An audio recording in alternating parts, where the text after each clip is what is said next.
The notification lit up my phone at 1:53 a.m. while I was reviewing quarterly reports in my home office. A message from an unknown number. Just a screenshot. No words, no explanation. But what I saw made my blood run cold. My wife Ashley's face, flushed and laughing, wearing the emerald necklace I'd given her for our 10th anniversary. The necklace she'd worn to her girls' weekend in Charleston 3 weeks ago. Except she wasn't with the girls.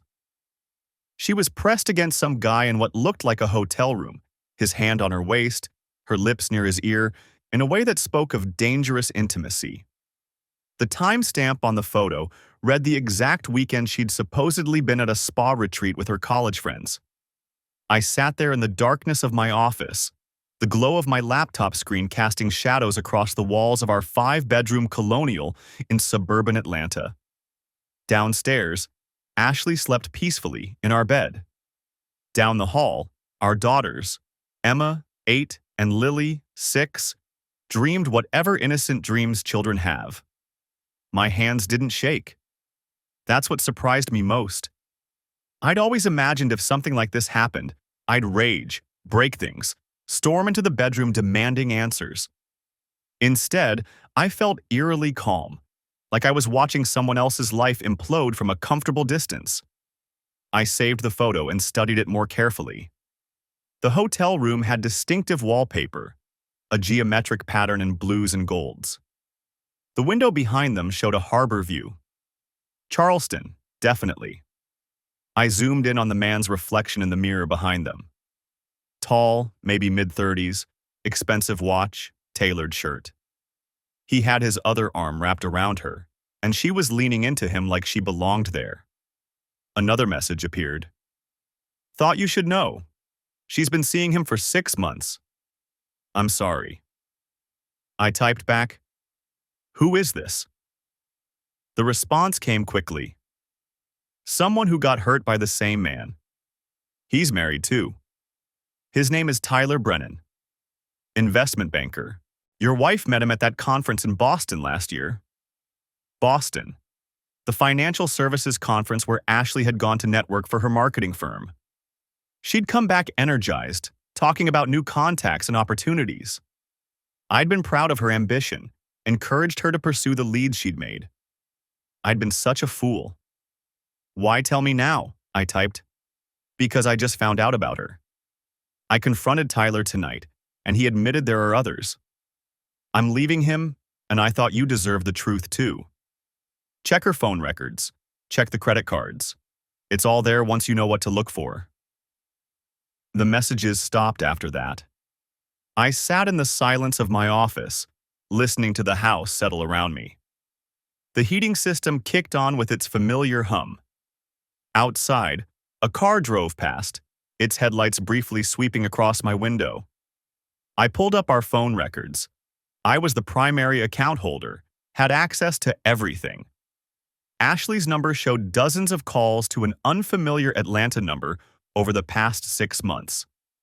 Some lasted an hour or more. Many happened during her lunch breaks or on her commute home. I cross-referenced the dates with my calendar. Days when I'd been traveling for work. Evenings when I'd stayed late at the office. Weekends when I'd taken the girls to soccer practice or birthday parties while she claimed she needed to catch up on work. The credit card statements were worse. Charges at hotels I didn't recognize. Expensive lingerie from boutiques she'd never mentioned. Restaurant bills for 2 at places we'd never been together. She'd been careful, never excessive enough to trigger my attention, always with plausible explanations if I'd asked. But I'd never asked. I'd trusted her completely. 12 years of marriage, 12 years of building a life together. We'd met at Georgia Tech. I was finishing my MBA. She was in her senior year studying marketing. We dated for 3 years before I proposed on a beach in Savannah, the sunset painting the sky in shades of orange and pink. She'd cried when she said yes. Happy tears, I'd thought. Our wedding had been perfect. 200 guests at a historic venue in Roswell. Her father had given a toast about how he'd never seen his daughter happier. My mother had whispered that she'd always wanted a daughter like Ashley. Emma came 2 years later, Lily 2 years after that. Ashley had been an incredible mother, patient, creative, devoted. She'd scaled back her career to be home more, though she'd returned to work full-time once Lily started school. I'd supported that decision, wanted her to feel fulfilled beyond just being a mom. I'd thought we were happy. I'd thought we had everything. Now I was looking at evidence of a double life, and I couldn't reconcile the woman in these records with the woman I'd shared a bed with for over a decade. I checked the time, 3:15 a.m. In a few hours, Ashley would wake up, shower, put on her professional armor, and head to her office. She'd kiss me goodbye like she did every morning. She'd text me during the day with mundane updates about meetings and deadlines. She'd come home, help with homework, make dinner, and we'd watch TV together before bed. The performance would continue unless I stopped it. But I wasn't going to confront her. Not yet. Because as I sat there in the darkness, my initial shock was crystallizing into something harder and colder. If Ashley had been deceiving me for 6 months, carefully covering her tracks and lying to my face every single day, then I owed her nothing in terms of a fair warning.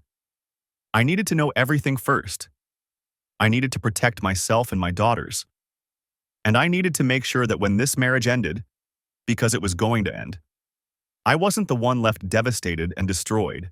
The laundry room was tucked behind the kitchen, a narrow space that had seemed charming when we'd bought the house, but had become just another utility area where life's mundane tasks happened.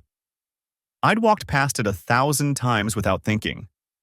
Thursday afternoon, I walked past it and heard Ashley's voice, low and careful. I stopped. "Yes, the reservation is under both names," she was saying. "Perfect. And you've confirmed the upgrade?" I stood in the kitchen, my hand still on the refrigerator door I'd been opening. The hum of the washing machine provided cover, but her voice carried through the gap in the doorway. "Room 412, ocean view. That's wonderful." A pause. "No, the company card won't work for this one. I'll use my personal visa." The refrigerator alarm started beeping. I'd held the door open too long. I grabbed a water bottle and eased it closed, then moved closer to the laundry room, positioning myself where the hallway corner would hide me if she emerged. "The confirmation number is—" Another pause, papers rustling. "K729B4. Got it? And check-in is after 3 on Friday?" My mind was already cataloging. Friday. 2 days from now. Ocean view. Room 412. She'd told me just last night she had a mandatory work retreat in La Jolla this weekend. "Team-building exercises," she'd said, rolling her eyes. "Mandatory attendance. I'll be back Sunday evening." "Thanks so much," Ashley continued. "We're really looking forward to it." I moved back to the kitchen table and sat down, opening my laptop as if I'd been there all along. The washing machine cycle ended with a chime, and moments later Ashley emerged with a basket of folded towels. "Hey," she said, smiling. "Didn't hear you come in." "Just got here. Quiet afternoon at the office." I kept my voice normal, casual. "How's your day?" "Good. Just getting ready for this weekend." She set the basket on the counter. "I'm dreading it, honestly. 2 full days of trust falls and icebreakers." "Where in La Jolla is it again?" "The Pacifica Resort." She didn't hesitate, didn't blink. "Right on the beach, which would be nice if we actually got to enjoy it." I nodded, took a sip of water. "Sounds rough." After she left the kitchen, I waited 5 minutes. Then I went to the laundry room and started searching. The trash can yielded nothing but dryer sheets and a detergent cap. The counter held bottles of stain remover and fabric softener. I checked the small drawer where we kept clothespins and measuring cups. Nothing. I was about to give up when I noticed the recycling bin we kept tucked beside the dryer. On top of the paper pile sat a crumpled cocktail napkin, the kind from a restaurant. I smoothed it out. "Seaside Grand Hotel and Spa, San Diego." below the hotel name, in Ashley's handwriting, K729B4, the confirmation number. I took a photo of it with my phone, then carefully crumpled it again and replaced it in the recycling bin exactly as I'd found it. Back in my office, I pulled up the hotel's website. The Seaside Grand was in La Jolla. That part hadn't been a complete lie. But it wasn't the Pacifica Resort. I navigated to their reservations page and called the main number. Seaside Grand Hotel and Spa, this is Jennifer speaking. How may I help you? Hi, I need to verify a reservation. Confirmation number K729B4. Keys clicking. Yes, I have that here. Checking in Friday, checking out Sunday. Ocean View Suite, room 412. And that's under what name? The reservation shows Ashley Whitmore and Tyler Brennan. There it was. The same Tyler Brennan from the credit card statements, the phone records, the Charleston Hotel. 6 months hadn't been enough. They were still going. Thank you, I said, and hung up. I sat there for a long moment, looking at the napkin photo on my phone. Then I picked up the phone again and called back. Seaside Grand Hotel and Spa, this is Jennifer. Hi, Jennifer. I'd like to make a reservation for this Friday. Do you have any Ocean View suites available? Let me check for you. A pause. We do have one remaining suite with ocean views, room 418. Would you like me to reserve that for you? Actually, I'm wondering if room 412 might become available. I stayed there last year and loved it. I'm sorry, sir, but that room is already reserved for this weekend. I understand, but I'm willing to pay a premium if the current guests would be willing to switch rooms. Is there any way to contact them? I'm afraid I can't give out guest information, sir. I changed tactics. Of course, I understand. Let me book room 418 then. Name is Tyler Brennan. Certainly, Mr. Brennan. And will this be for Friday check-in, Sunday check-out? That's correct. And how will you be paying today? I pulled out my wallet and found Ashley's Visa card, the one I'd added myself to as an authorized user years ago. I read off the number. Perfect. You're all set, Mr. Brennan. Confirmation number is M841P9. Thank you so much. I hung up and immediately called back. Different voice this time, male. Seaside Grand, this is David.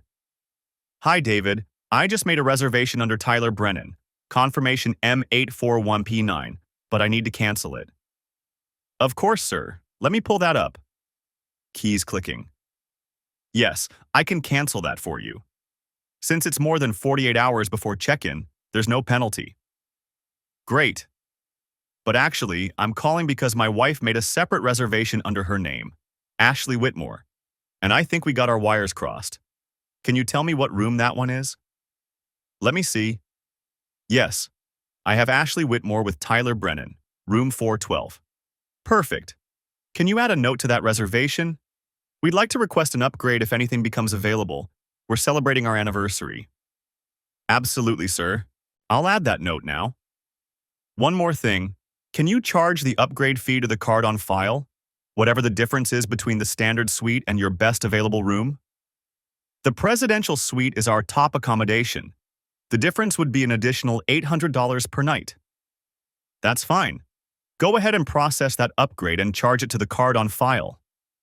Processing now, and you're all set. You've been upgraded to the presidential suite, room 501. Congratulations on your anniversary. I hung up and stared at my phone. Ashley would get the charge notification. She'd see the upgrade she never requested, the extra $1,600 on her visa. But I wasn't done. I waited until that evening, until Ashley was upstairs helping Emma with homework. Then I went to the kitchen and picked up the landline. We'd kept it mostly for emergencies, and because the girls liked having their own number to give friends. I dialed the hotel again, and when someone answered, I pressed the speaker button and turned the volume up. Seaside Grand Hotel and Spa, this is Michael speaking. Ashley came down the stairs. I could hear her footsteps in the hallway. Hi, Michael. I'm calling about a reservation under Ashley Whitmore, confirmation K729B4. Ashley appeared in the kitchen doorway. Her face went white. Yes, I have that reservation. How can I help you? I need to confirm the upgrade to the presidential suite went through correctly. My wife arranged it earlier today. Ashley's mouth opened. No sound came out. Let me check. Yes, the upgrade is confirmed. Presidential Suite, Room 501. The additional charges have been processed to the visa ending in 3847. Perfect. And just to verify, that's still checking in Friday afternoon under both Ashley Whitmore and Tyler Brennan? That's correct, sir. Ashley grabbed for the phone. I held it away from her. Great, thank you so much. I hung up. She stood there, frozen, her hand still extended toward the phone. What? She started. Enjoy your work retreat, I said. The presidential suite should be nice. Ocean views. Very romantic for trust falls and icebreakers. I can explain. I'm sure you can. I picked up my laptop from the table, but I don't want to hear it. Not right now. I walked past her, out of the kitchen, and up to my office. Behind me, I heard her sink into a chair. Then, faintly, the sound of crying. I closed my office door and opened my laptop. The napkin photo was still on my phone. I uploaded it to my computer, scanned it at high resolution, and saved it to a flash drive. Then I started researching the Seaside Grand's corporate structure, their management team, and their customer service protocols. Friday was 2 days away. I had work to do. The silence that followed was absolute. Ashley's face had gone from pale to ashen, her hands gripping the edge of the kitchen counter like it was the only thing keeping her upright. I ended the call and set my phone down carefully, precisely, in the exact center of the granite surface. I can explain, she finally whispered. Don't. The word came out flat, emotionless. I've heard enough lies, she flinched. Please, just let me. What hotel is your work retreat at, Ashley? I asked, my voice still calm. The one you mentioned last week. What was the name? Her mouth opened, closed. The Pacifica Resort. Interesting, because the Seaside Grand just confirmed your reservation. Presidential Suite. You and Tyler Brennan. I paused, watching her crumble. Want to try again? The tears started then, genuine ones that streaked her makeup and made her shoulders shake. Part of me, some small, dying part, wanted to comfort her. 12 years of marriage had built those reflexes deep. But the rest of me, the part that had been methodically planning since Thursday morning, felt nothing but cold satisfaction. How long have you known? She asked. Does it matter? Please. Her voice broke. The girls? Don't. I cut her off, my first flash of real anger breaking through. Don't you dare use our daughters as a shield. You didn't think about them when you were in Charleston, or Boston, or any of the other times you were with him. She looked up sharply. What do you mean, other times? I pulled out my phone again, opened the folder I'd created. Screenshots of credit card statements, phone records, hotel receipts. 6 months of evidence, organized by date. I mean all of it, Ashley. Every lie, every secret charge, every phone call to his number that you deleted from your call history, but not from the phone bill. I slid the phone across the counter. She stared at the screen, her face cycling through emotions too quickly to track. Shock, denial, fear, and finally, something that looked almost like relief. I never meant for this to happen, she said quietly. No one ever does. I picked up my keys from the counter.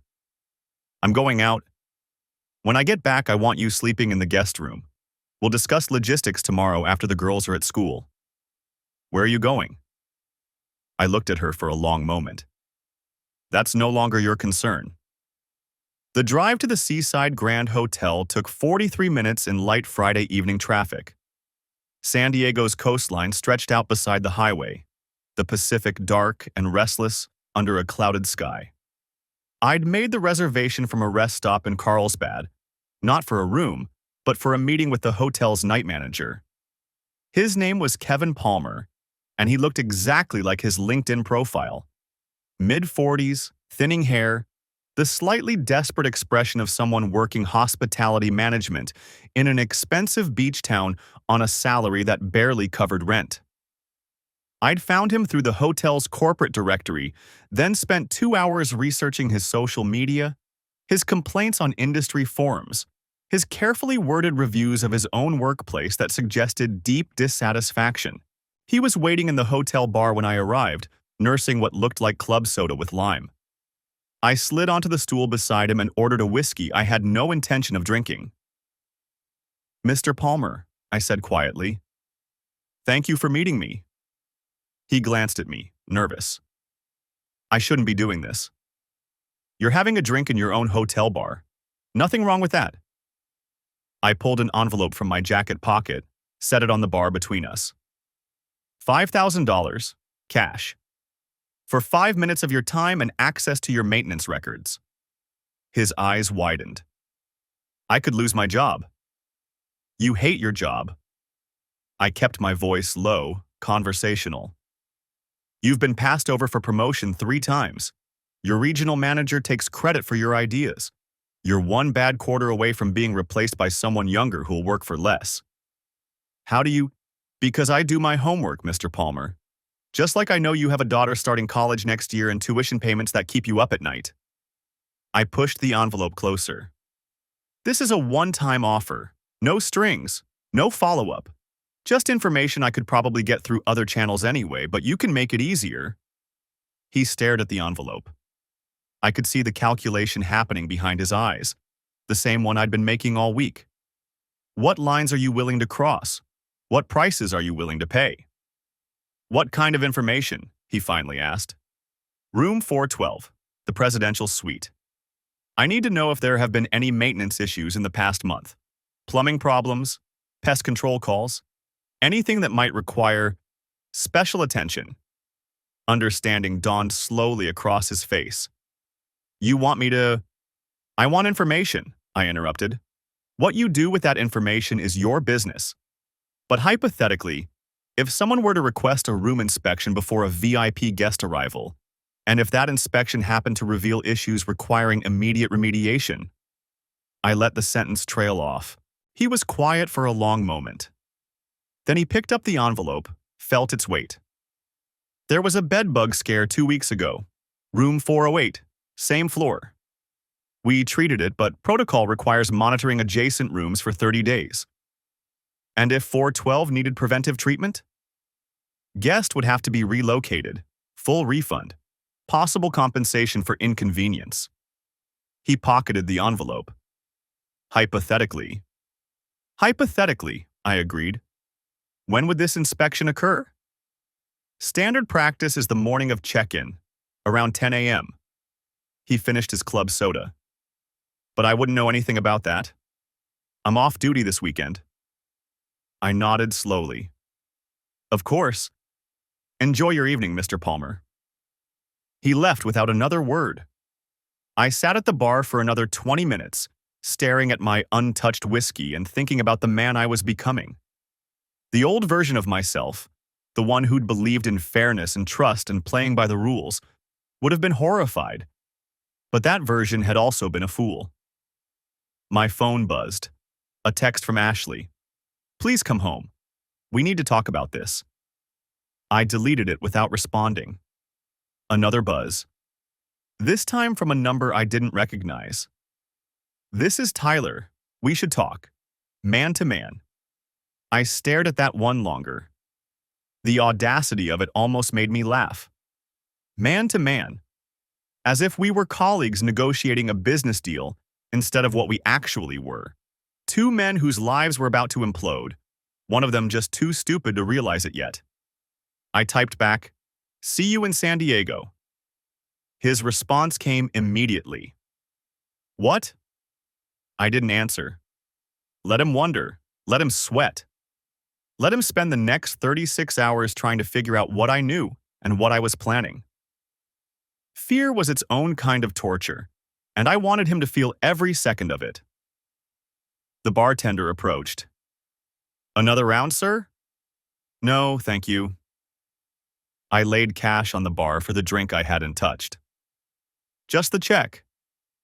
The house was dark when I returned. Ashley's car was still in the driveway, but the light in the guest bedroom was on. She'd followed at least one instruction. Emma and Lily's rooms were dark, their doors closed, their dreams still innocent and untouched by the wreckage their mother had created. I stood in the hallway for a moment, listening to the silence. Tomorrow, I'd have to start thinking about custody arrangements, about how to explain this to two little girls who still believed their parents' marriage was unshakable, about lawyers and mediators and all the machinery of divorce. But tonight, I had one more piece to put in place. I went to my office and opened my laptop. Ashley's work email was still logged in from when I'd checked it Thursday. She never logged out on the home computer. I composed a new message, carefully, precisely. Subject, urgent, San Diego trip conflict. Hi team, I need to reschedule our La Jolla retreat. Personal emergency has come up. Can we push to next month? Apologies for the short notice. Ashley. I scheduled it to send at 6 a.m. Saturday morning, right around the time she and Tyler would be checking into a hotel that was about to become their worst nightmare. Then I opened a browser and navigated to the Seaside Grand's corporate feedback portal. Anonymous complaints, they promised. Immediate investigation of any guest concerns. I began typing. My hands didn't shake at all. The complaint email sat in my drafts folder, cursor blinking in the subject line. I'd written and rewritten it 3 times, each version more elaborate than the last. But elaborate was the problem. Kevin Palmer had already given me what I needed: access to the hotel's internal system, maintenance schedules, room assignments. The anonymous complaint was just theater now, unnecessary noise. I deleted it. What I needed was simpler, cleaner. The kind of revenge that wouldn't trace back to me but would destroy everything she'd built around this lie. The napkin with the reservation number sat on my desk, Ashley's handwriting looping across the wrinkled surface. She'd jotted it down quickly, probably while Tyler was still on the phone with her, both of them planning their romantic escape while I'd been upstairs reading bedtime stories to Emma and Lily. I photographed it with my phone, making sure the lighting caught every detail. The reservation number, the hotel name, the date. Her handwriting was distinctive. Those careful loops she'd developed in college, the same script that had signed our marriage license 12 years ago. Then I opened her work email. She'd left her laptop in the living room, still logged in. Sloppy. Or maybe she'd just stopped caring about covering her tracks at home. After all, I was supposed to be the trusting husband, the one who never questioned her weekend conferences or late nights at the office. Her inbox was exactly what I'd expected. Professional emails about campaigns and client meetings, internal memos about the upcoming quarterly review. And there, buried in her sent folder, was the message she'd forwarded to her team 3 days ago. Looking forward to the team-building retreat at Pacifica Resort this weekend. See you all there. Except there was no retreat. I'd already confirmed that with a single phone call to her assistant, Diane, under the pretense of planning a surprise delivery. "Oh, we don't have anything scheduled this weekend," Diane had said cheerfully. "Ashley must have her wires crossed." No. Ashley's wires were perfectly straight. She just hadn't expected anyone to check. I created a new email draft in her account, addressed to the company's internal forum, the one they used for team announcements, project updates, casual Friday photos. The one everyone in her department monitored religiously. Subject: weekend plans. My mistake. I attached the napkin photo. Body text: looks like I mixed up my reservations. This is actually where I'll be this weekend. Seaside Grand in San Diego with a friend. The Pacifica retreat was just wishful thinking. See you all Monday. My finger hovered over the send button. Not yet. Timing mattered. If I sent it now, Thursday night, she'd see it before she left for the airport. She'd have time to damage control, to spin some story about a joke or a hacked account. But if I waited until she was already in San Diego, already checked in with Tyler, already committed to the lie, I saved it to drafts and set a delayed send for Saturday morning, 9 a.m. Right about when she'd be having breakfast with Tyler, probably in bed, probably laughing about how easy it had been to fool everyone. The house creaked above me, Ashley moving around in the guest room, probably unable to sleep after our confrontation. Good. She should be uncomfortable. She should be wondering what I was planning, what I knew, what I'd do next. But she wouldn't guess this. She'd be expecting lawyers, maybe a dramatic scene at the airport. She wouldn't expect me to use her own professional reputation as the weapon. I opened a new browser window and navigated to the Seaside Grand's website. Kevin Palmer had given me his personal cell number, told me to text if I needed anything else. The bed bug inspection was scheduled for Saturday afternoon, right when Ashley and Tyler would be returning from whatever romantic beach walk they'd planned. But that wasn't enough anymore. I texted Kevin, "Change of plans. I need you to upgrade their room." 3 dots appeared, then disappeared. Then, "Upgrade? I thought you wanted to ruin their weekend." "I do, but I want them comfortable first. Move them to the honeymoon suite. That's $800 a night. Charge it to her card on file, the one she used for the reservation." A longer pause this time. Then, "You're the boss. Anything else?" I thought about it. The honeymoon suite had floor-to-ceiling windows overlooking the ocean, a private balcony, champagne service. It was the kind of room Ashley had probably fantasized about, the kind of romantic gesture Tyler would take credit for arranging. Make sure they know it's complimentary. A special upgrade for valued guests. Got it. They'll think they hit the jackpot. Exactly. Because the fall would be so much worse from that height. I closed the laptop and walked upstairs. The guest room door was still closed, a strip of light visible underneath.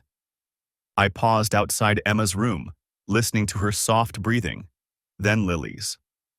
They were innocent in all this. Whatever happened next, I needed to make sure they were protected. Ashley's voice came through the guest room door, muffled but urgent. She was on the phone.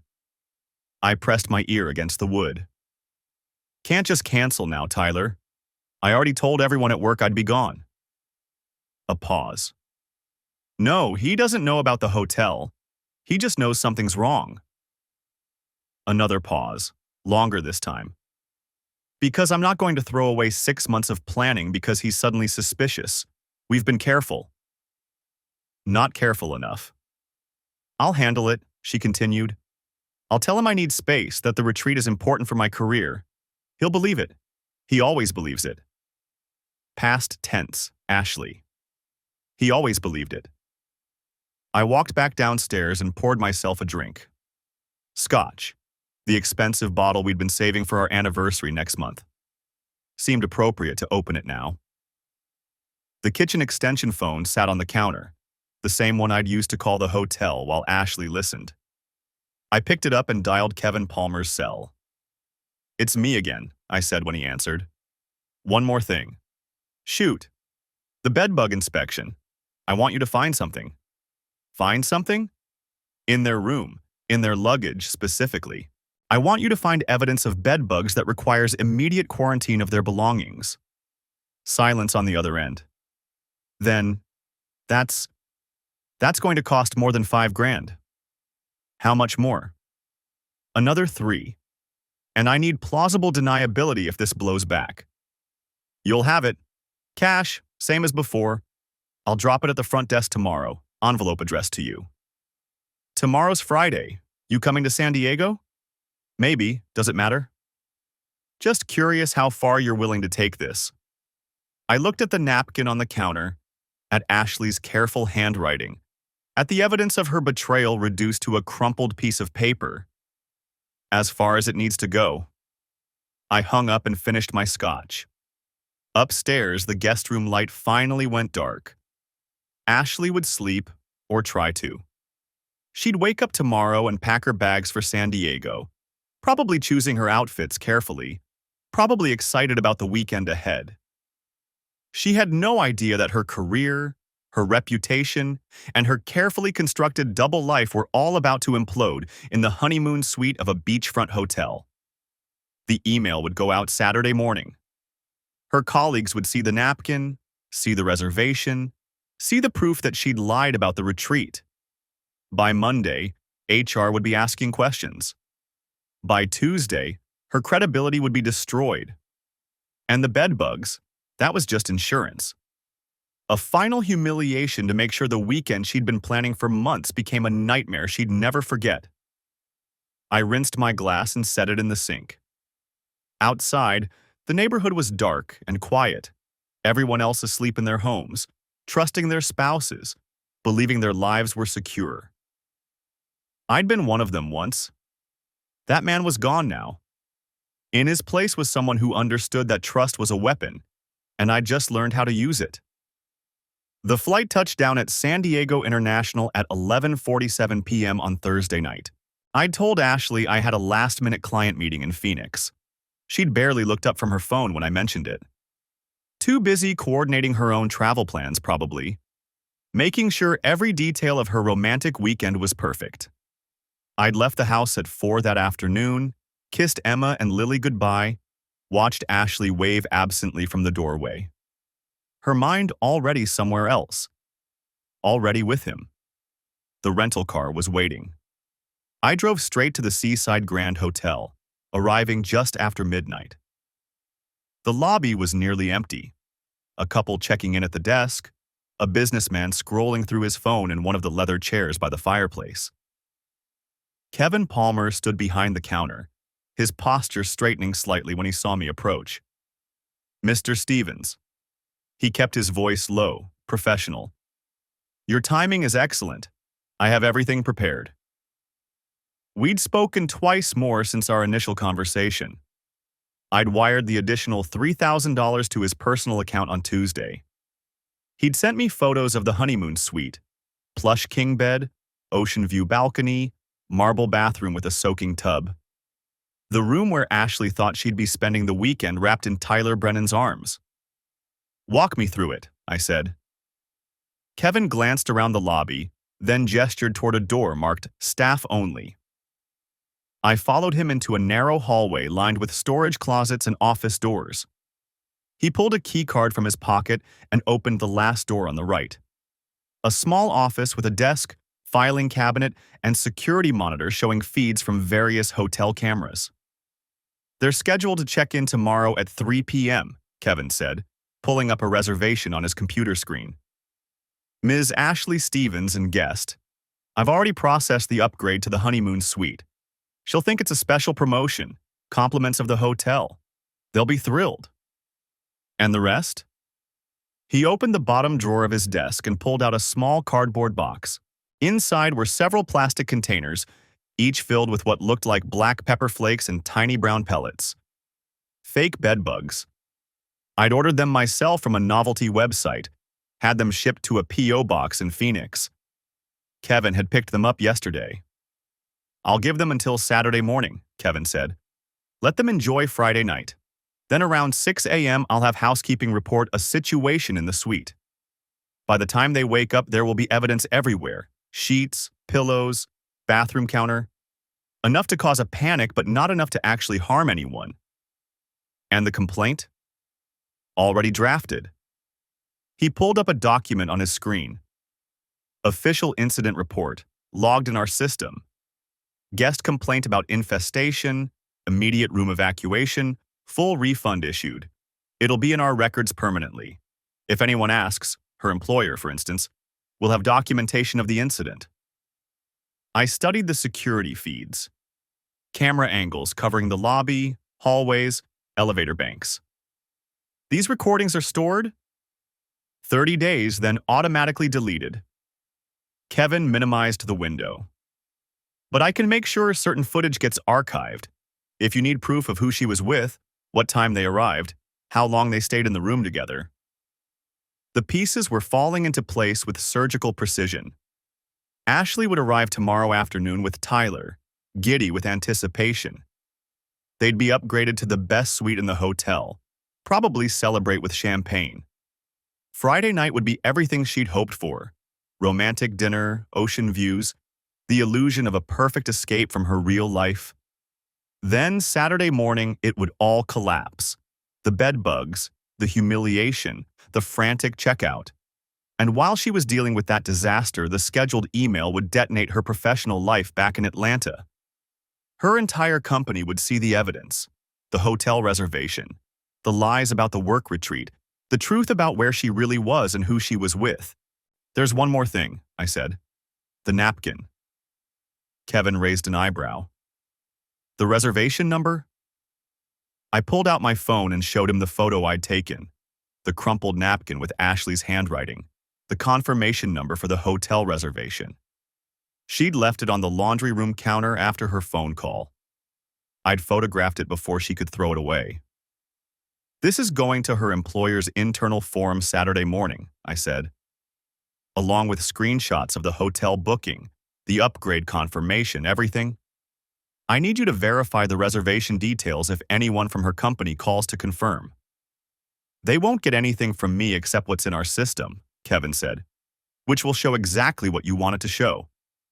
A romantic weekend getaway, upgraded to the honeymoon suite, ruined by a bedbug infestation that required immediate evacuation and full refund." I nodded slowly. The hotel would cooperate because they'd been paid to cooperate. The evidence would be ironclad because I'd constructed it to be ironclad. And Ashley would have no defense because every detail was technically true. "When do you need the room access?" Kevin asked. "I don't." I'd considered it, planting the fake bed bugs myself, ensuring everything went according to plan. But that introduced too many variables, too much risk of being seen or caught. Better to let Kevin handle the execution. He had legitimate access, legitimate reasons to be in any room at any time. "You handle it exactly as we discussed, 6 a.m. Saturday morning. And payment? The rest will be in your account by end of business tomorrow. $5,000 remaining." A bargain, really, for the destruction of Ashley's career and the ammunition I'd need for the divorce proceedings. Kevin closed the box of fake bedbugs and returned it to his desk drawer. "I have to ask, you're sure about this? Once it's done, there's no taking it back." I thought about Ashley's face when I'd called the hotel on speaker, the way her expression had shifted from confusion to horror to desperate calculation. The way she'd tried to explain, to justify, to somehow make me believe that a romantic beachfront hotel reservation with another man was something innocent. "I'm sure," I said. He handed me a keycard. "Room 847. It's comped for the weekend, registered under a fake name. You'll have a view of the lobby entrance from your balcony. You can watch them check in tomorrow if you want." I took the card. I hadn't planned on staying, hadn't planned on watching the destruction unfold in real time. But now that the option was available, I found I couldn't resist. I wanted to see Ashley's face when she arrived with Tyler. Wanted to see them accept the upgrade, their excitement at the unexpected luxury. Wanted to watch it all come crashing down. "One more thing," Kevin said. "The guy she's with, Tyler Brennan. I looked him up after our first conversation. Investment banker, married, lives in Boston. This isn't his first time pulling something like this." "I know." "His wife might want to know where he is this weekend." I'd thought about that too. The anonymous message I'd received, the screenshot that had started everything. Someone had wanted me to know about Ashley's affair.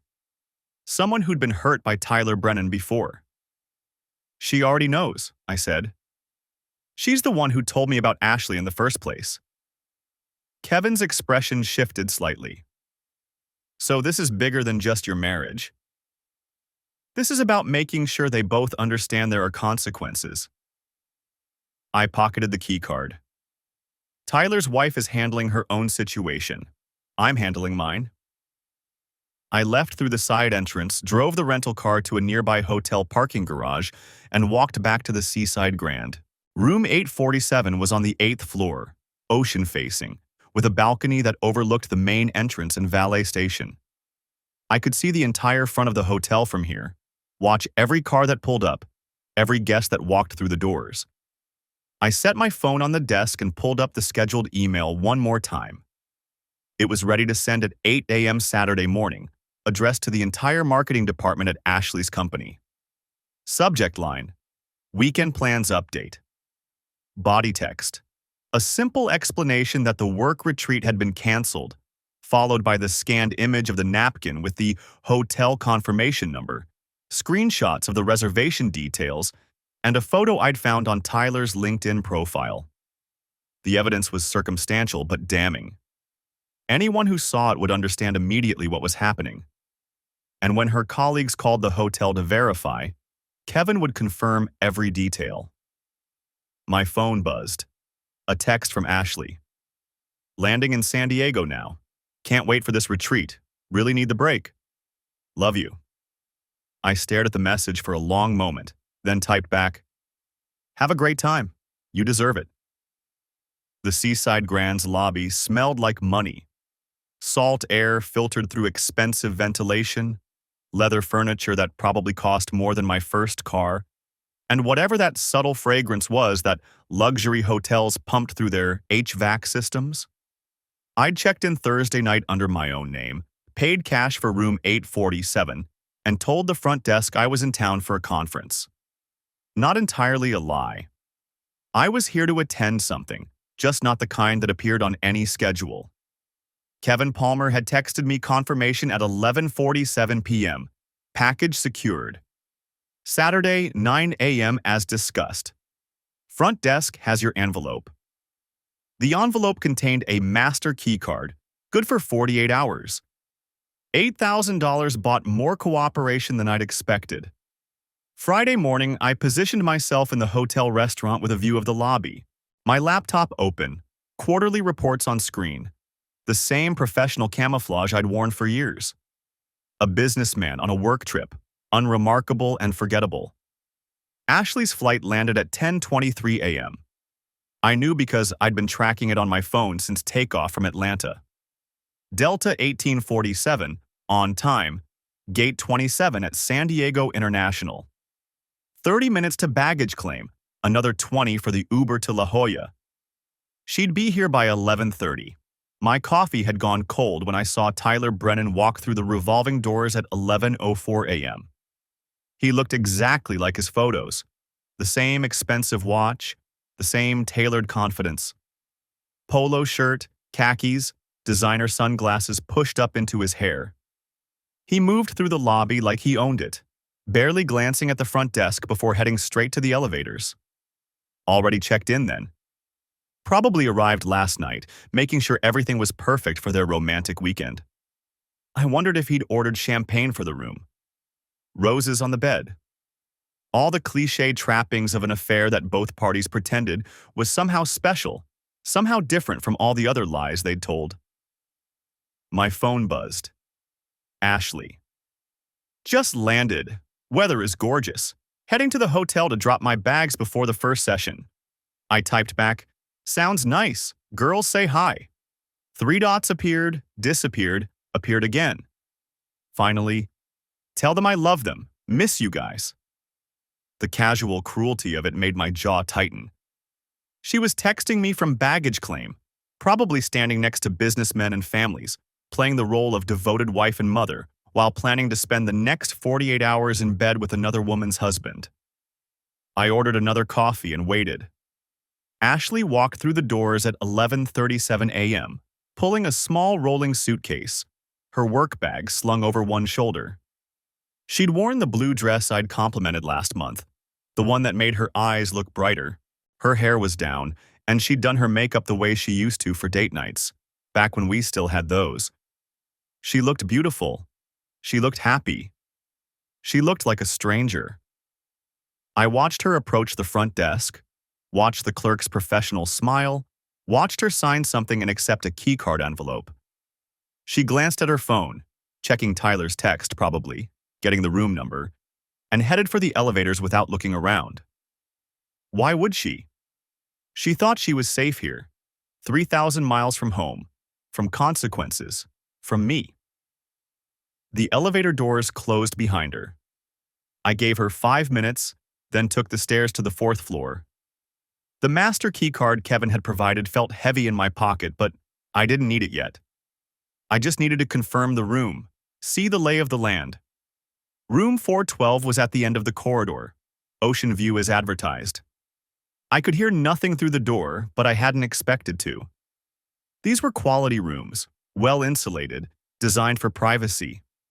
I wondered if they'd even made it to the bed yet, or if they were still in that giddy reunion phase, champagne and laughter and promises about how they'd leave their spouses soon, how this was real love, how they deserved to be happy. The same promises I'd probably made to Ashley 12 years ago, back when I'd believed in them. My phone buzzed. Emma, texting from my mother's house where I'd left both girls for the weekend. Grandma says we can make cookies. Can we? I stepped away from the door, from whatever was happening inside room 412, and texted back, Of course. Send me pictures. Love you. Love you too, Daddy. I took the stairs back down to the lobby, returned to my table in the restaurant, and opened my laptop. The email I drafted was still there, scheduled to send Saturday at 8 a.m. Pacific time. Ashley's entire company directory in the recipient field. Subject line: Regarding Ashley Thompson's La Jolla retreat. The body was simple, factual. Ashley Thompson informed her manager and team that she would be attending a mandatory work retreat in La Jolla this weekend, Friday through Sunday. This was false. She is actually spending the weekend at the Seaside Grand Hotel with Tyler Brennan, an investment banker from Boston. I have attached her hotel reservation confirmation, text message records, and credit card statements documenting their 6-month affair. There is no work retreat. There never was. I apologize for any disruption this may cause to your operations. I felt her colleagues and supervisors deserve to know the truth about her character and judgment. Sincerely, her husband. Attached. 12 PDFs, meticulously organized and labeled. My finger hovered over the delete button. I could still stop this. Cancel the email, go home, file for divorce quietly, split custody 50-50, and move on with some dignity intact. But then I thought about Emma asking where Mommy was, and me lying to her face. I thought about Lily's soccer practice last weekend, Ashley claiming she had to work late when she'd actually been at a hotel in Charleston. I thought about 12 years of marriage reduced to room service receipts and text messages that said, I can't wait to taste you again. I closed the laptop. Kevin Palmer found me in the restaurant at 2:17 p.m. He slid into the booth across from me without asking, keeping his voice low. Everything's set for tomorrow morning. I'll handle it personally. 9 a.m.? 9 a.m. They'll be at breakfast. There's a reservation in Brennan's name for 8:30. I'll have 20 minutes, maybe 30 if they're slow eaters. I'd researched this extensively. The bedbug kit I'd ordered online looked disturbingly realistic. Fake insects, fake eggs, fake fecal stains. Kevin would plant them in the mattress seams, behind the headboard, in the bedding folds, enough to be discovered by housekeeping during turn-down service Saturday evening, or by Ashley and Tyler themselves if they were observant. Either way, the room would be quarantined. Management would be involved. Other guests would be notified. The health department might be called.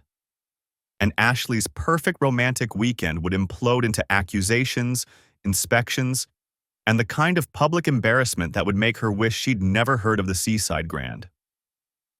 The other thing, Kevin said, sliding a small envelope across the table. Saturday morning, 7 a.m. Housekeeping will knock, say they're responding to a maintenance request from the room below about a leak. They'll need to check the bathroom. It'll take 5, maybe 10 minutes. That should do it. Long enough to ruin any morning intimacy, to inject stress and irritation into their fantasy bubble. Kevin nodded. Look, I don't know what happened between you and whoever's in that room, and I don't want to know. But I've worked hotels for 15 years. I've seen this play out 100 times. People thinking they're invisible, thinking the staff doesn't notice. We notice everything. He stood up. Good luck with whatever this is. After he left, I sat there watching the lobby. Guests came and went. A family with 3 kids dragging beach toys. A couple in their 70s holding hands. A businessman who looked like me, tired and alone. At 6:30 p.m., Ashley texted, "First day was great. Really intensive sessions, but learning a lot. Dinner with the team now. How are my girls?" I sent her a photo my mother had forwarded. Emma and Lily covered in cookie dough, grinning at the camera. Ashley, "They're perfect. Miss them so much." I didn't respond. At 8:00 p.m., I went up to room 847 and stood at the window. I couldn't see room 412 from here, wrong angle. But I could see the beach, the darkening ocean, the lights of La Jolla stretching north along the coast. Ashley was somewhere in this building, probably in bed with Tyler Brennan by now, probably not thinking about Emma and Lily at all. Tomorrow morning, Kevin would plant the bedbugs. Tomorrow at 8 a.m., her entire company would receive my email. And I would watch it all unfold from this window, this safe distance, while my daughters ate breakfast with their grandmother 3,000 miles away, still believing their mother was a good person. My phone buzzed one more time. Emma. "Good night, Daddy. Cookies are yummy." I texted back, "Good night, sweetheart. Sweet dreams." Then I set my alarm for 6:45 a.m. and tried to sleep. I didn't sleep, just lay in the hotel bed watching the ceiling fan rotate, thinking about the man I used to be. The one who'd proposed on that Savannah beach, who'd believed marriage meant something permanent. That version felt like a character from someone else's story now. At 6:43 a.m., my phone lit up with a text from Kevin. "In position. Housekeeping ready." I moved to the window. The sun was just breaking over the horizon, painting the Pacific in shades of gold and orange. Beautiful morning for everything to fall apart. At 6:58 a.m., I watched a housekeeper knock on room 412. Waited. Knocked again. Finally, the door opened. Tyler Brennan in a hotel robe, hair disheveled, clearly annoyed. The housekeeper gestured, explained something. Tyler disappeared inside, returned with Ashley. Even from 8 floors up, I could see her body language, arms crossed, defensive, irritated at the interruption. They let the housekeeper inside. 7 minutes later, she emerged, and they closed the door. Kevin texted, "Package delivered." They never looked twice. At 8 a.m. exactly, my scheduled email sent itself. 347 recipients in Ashley's company directory. I imagined the notifications lighting up phones across Atlanta. Weekend breakfast tables interrupted. Coffee going cold while people opened attachments, read reservation confirmations, saw the evidence laid out in 12 meticulously organized PDFs. My phone rang at 8:34 a.m. Ashley, I let it go to voicemail. She called again at 8:41, again at 8:47. Then the texts started flooding in. "What did you do? My entire company. Call me right now. You've destroyed everything." I turned my phone to silent and ordered room service. At 9:15 a.m., Kevin texted, "Housekeeping supervisor just entered 412. Should be interesting." I imagined the scene, someone pulling back the bedding, finding the planted evidence, the professional horror of a hotel staff member discovering an infestation in their premium suite. The protocols that would follow: room quarantine, guest relocation, incident reports. Ashley called 17 more times before noon. At 2:33 p.m., I watched them exit through the lobby. Ashley's face was blotchy, makeup ruined. Tyler carried both their bags, his expression grim.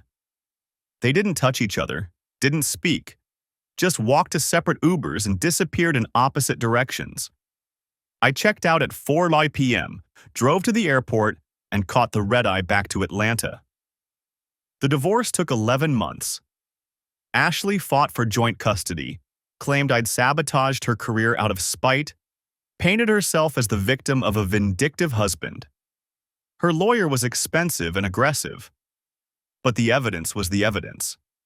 6 months of documented infidelity, lies to her employer, the hotel reservations, phone records, credit card statements, all of it admissible, all of it damning.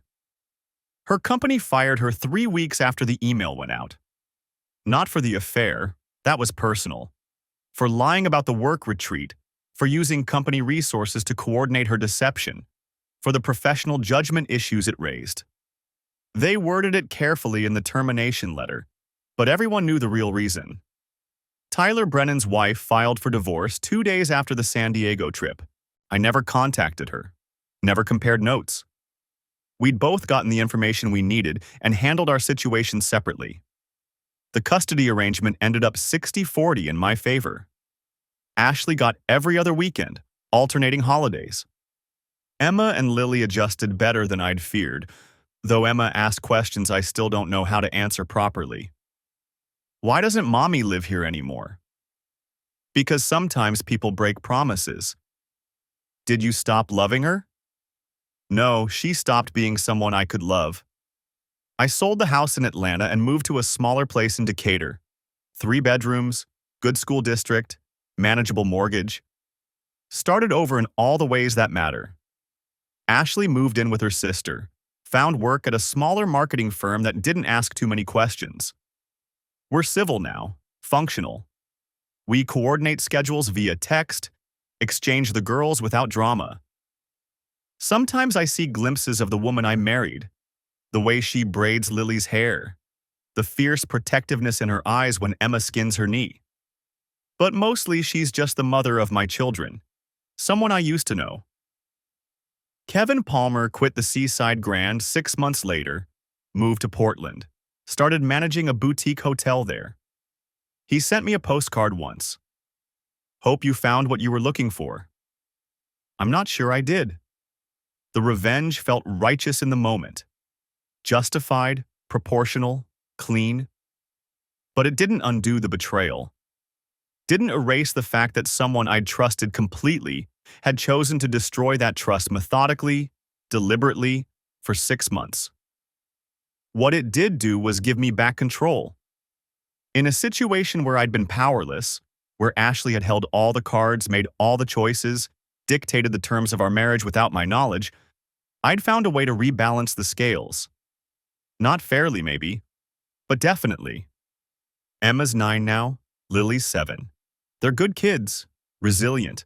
They've learned earlier than I'd hoped that adults make mistakes, that families change shape, that love isn't always enough to hold things together. Last week, Emma asked if I'd ever get married again. Maybe someday, I told her, if I find the right person. How will you know they're the right person? I thought about Ashley, about the years I'd been certain she was exactly that, about all the ways I'd been wrong. I'll be more careful this time, I said finally. Pay better attention. Emma nodded, satisfied with that answer in the way only a 9-year-old can be. The truth is messier. I'm not sure I'll ever trust anyone that completely again. The part of me that could believe in unconditional partnership died in a hotel room in Charleston, in phone records I never should have needed to check, in the moment I realized the woman sharing my bed was a stranger. But I'm not bitter. Bitterness is what happens when you let someone else's choices define your future. I made my choices too. Methodical, calculated, ruthless choices that I'd make again without hesitation. Because here's what I learned. Trust is a gift, not a right. When someone violates that gift, you don't owe them forgiveness or understanding or a chance to explain. You owe yourself protection, your children's stability, and the world an honest accounting of what happened. Ashley made her choices. I made mine. And on the weekends when Emma and Lily are with their mother, when the house is quiet and I'm alone with my thoughts, I don't wonder if I went too far. I don't second-guess the emails or the hotel or the calculated destruction of her career.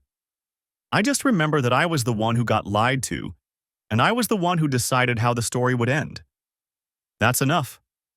The girls are calling me now. Something about a science project due Monday. A question about volcanoes that apparently can't wait. I close my laptop and head downstairs, leaving these memories where they belong. In the past. Where Ashley lives now, too. And I'm okay with that.